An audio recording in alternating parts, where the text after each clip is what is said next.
नमस्कार, मैं हूं पंडित कैलाश चंद्र जोशी और आप देख रहे हैं मेरा यूट्यूब चैनल। आपका बहुत स्वागत है मेरे चैनल में।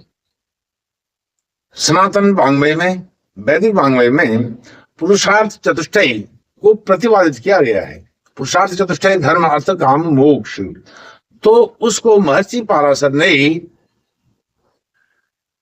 ज्योतिष में जन्म कुंडली के अंदर समाहित कर दिया है। जन्म कुंडली क्या है? जन्म पत्रिका क्या है? व्यक्ति का जीवन का दर्पण है। इसलिए उस दर्पण में उन सभी पुरुषार्थों को समाहित कर दिया है, समाविष्ट कर दिया है। वही चर्चा आज मैं आपके साथ करने वाला हूं। हम जानते हैं कुंडली में, जन्म पत्रिका हॉरोस्कोप में 12 खाने होते हैं, 12 घर होते हैं, 12 हाउसेज होते हैं। इनको घर, भाव, हाउस, स्थान, हम जो भी कहें, बहुत सारे इनके नाम हैं। तो पहले घर से लेकर के अंतिम 12वें घर तक प्रत्येक घर किसी न किसी पुरुषार्थ से जुड़ा हुआ है। प्रत्येक भाव किसी न किसी पुरुषार्थ से जुड़ा हुआ है। अब यह पुरुषार्थ क्या है? धर्म, अर्थ, काम, मोक्ष। तो पहला घर जो लग्न भाव होता है, पहला घर जो व्यक्ति का व्यक्तित्व होता है, वह स्वयं होता है अपने आप में, वह धर्म है, पहला घर। दूसरा अर्थ, तीसरा काम, चौथा मोक्ष। धर्म, अर्थ, काम, मोक्ष, यह 1/3 पूरा हो जाता है कुंडली का। और हम जानते हैं 360 अंश की यह जो भचक्र है, कुंडली है, वह बनती है। तो 120 अंश तक यह हमारे चारों पुरुषार्थ यहां पर आते हैं। अगले 120 अंश तक फिर 5वें भाव से जो दूसरा त्रिकोण है, धर्म, अर्थ, काम, मोक्ष, अष्टम भाव में मोक्ष आता है। फिर 9वें भाव से धर्म, अर्थ, काम, मोक्ष 12वें भाव तक यह आ जाता है। अब इसमें 3 जो है त्रिकोण बनते हैं, 4 त्रिकोण बनते हैं। धर्म त्रिकोण, अर्थ त्रिकोण, काम त्रिकोण और मोक्ष त्रिकोण। तो इसमें जो पहला घर है, 5वां घर है और 9वां घर है, अर्थात जो 3 त्रिकोण हैं, लग्न, पंचम, नवम, वह धर्म त्रिकोण हैं। 1, 5, 9 वो धर्म त्रिकोण हैं और 2, 6, 10 यह अर्थ त्रिकोण है। अब इनको हम क्या कहेंगे, उनके साथ इनका तारतम्य बिठाएंगे, कैसे यह धर्म त्रिकोण है, कैसे अर्थ त्रिकोण है। तीसरा, 7वां और 11वां यह काम त्रिकोण है।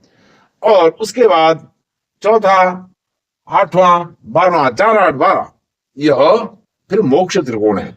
अब देखिए, जो केंद्र के घर हैं 1, 4, 7, 10, यह इसमें 4 के 4 जो पुरुषार्थ है, धर्म, अर्थ, काम, मोक्ष, यह आते हैं।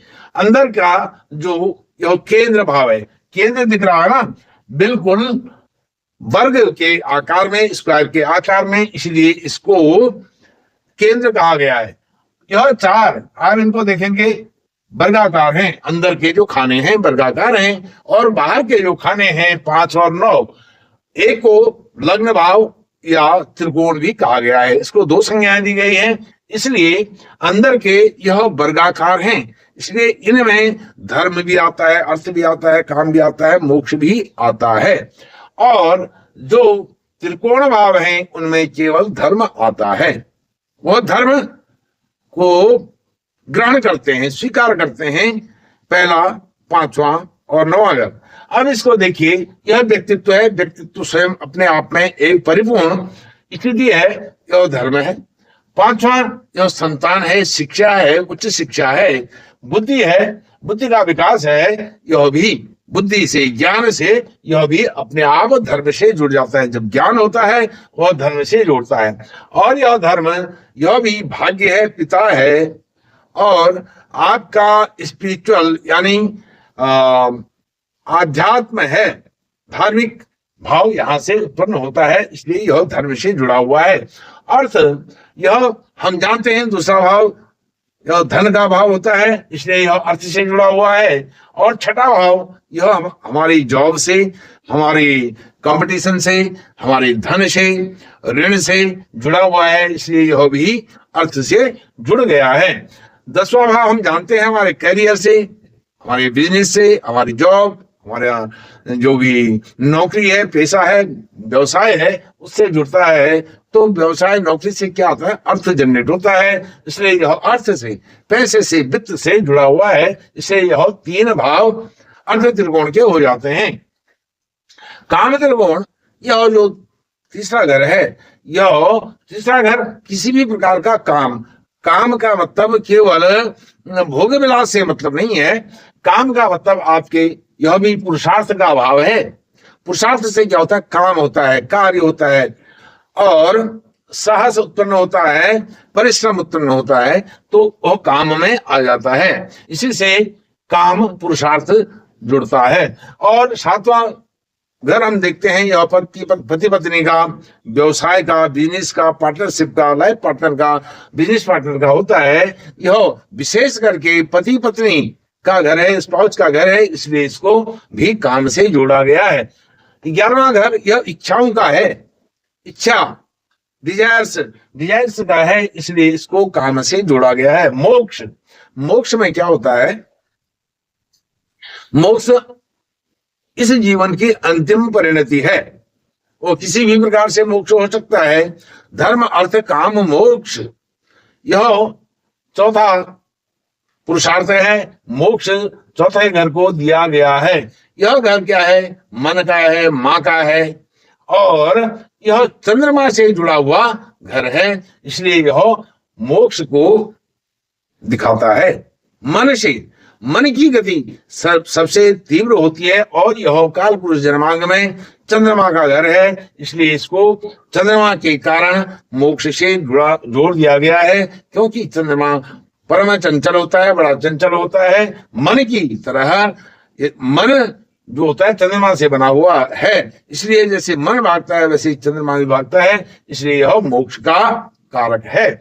और 8वां भाव हम जानते हैं कि यह मृत्यु का घर है, आयु का घर है, गोपनीय रहस्यों का घर है, गुप्त रहस्यों का घर है, इसलिए इसको मृत्यु से, कष्ट से, मृत्यु तुल्य कष्ट से जोड़ने के कारण यह मोक्ष को दर्शाता है। 12वां घर, यह भी मोक्ष को दिया गया है, मोक्ष त्रिकोण को दिया गया है, और इसमें भी मोक्ष त्रिकोण यह व्यय का घर है, खर्चा कराता है, और अपव्यय होता है, यात्राएं होती हैं, और साथ में यह मोक्ष को दे करके, यह छिद्र का घर है। 8वां कहते हैं ना, यह त्रिक भाव है, 6, 8, 12 त्रिक भाव है, तो यह त्रिक भाव यह भी मोक्ष को दिखाता है। इसलिए यह जो अंदर के धर्म अर्थ काम मोक्ष, देखिए धर्म अर्थ काम मोक्ष, जब हम कुंडली में लिखते हैं घरों को 1, 2, 3, 4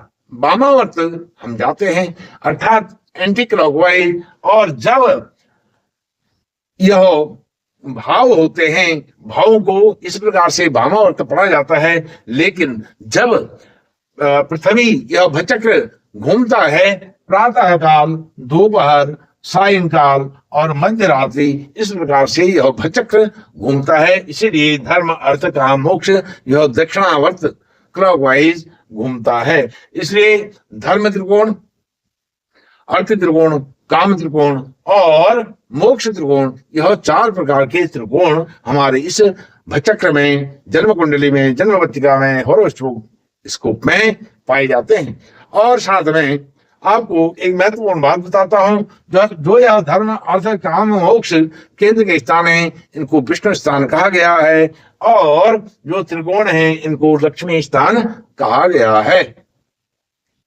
किसने कहा है? महर्षि पाराशर ने।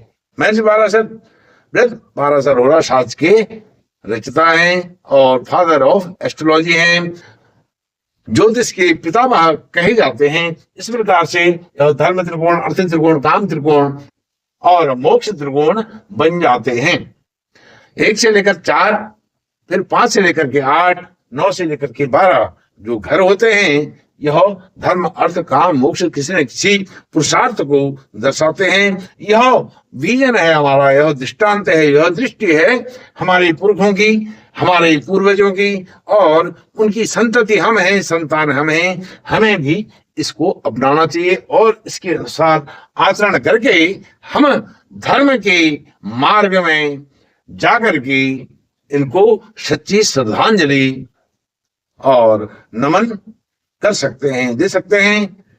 आप इस वीडियो को अपने शुभचिंतकों, जान पहचान के लोगों, सज्जनों के साथ, अपने मित्रगणों के साथ इसको शेयर करें। बहुत बहुत धन्यवाद। नमस्कार।